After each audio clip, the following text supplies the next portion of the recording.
beaucoup. Xavier Paluskiewicz.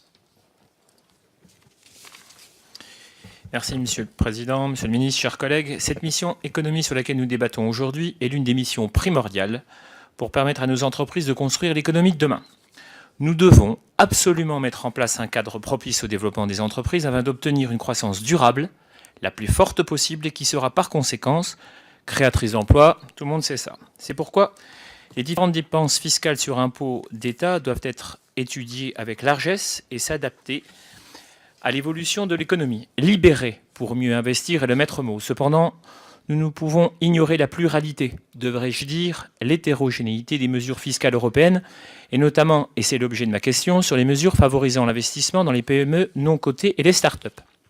Vous le disiez ce matin ici même, Monsieur le Ministre, s'agissant de cette spécificité franco-française, en évoquant les nombreuses dispositions en matière de sources de financement nécessaires et primordiales au développement des toutes petites entreprises, ainsi que pour les très très grosses sociétés, alors que nos PME en sont dépourvues.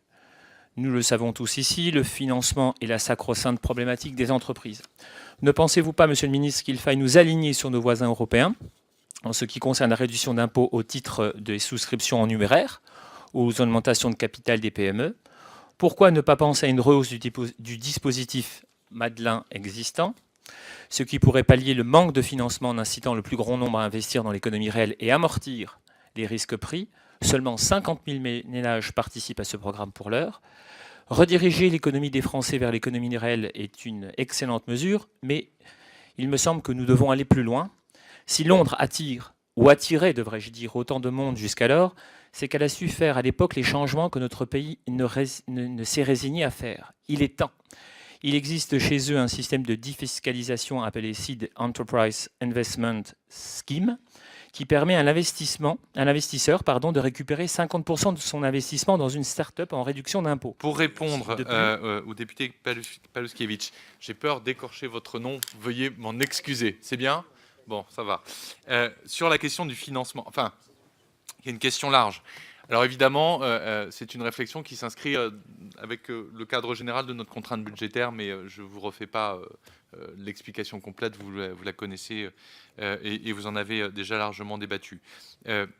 Tout l'objectif du projet que nous allons défendre avec Bruno Le Maire dans le prochain semestre, c'est un objectif qui est de créer le meilleur environnement fiscal possible pour permettre à nos TPE, à nos PME de grandir et de trouver des leviers de financement et de trouver la meilleure adéquation.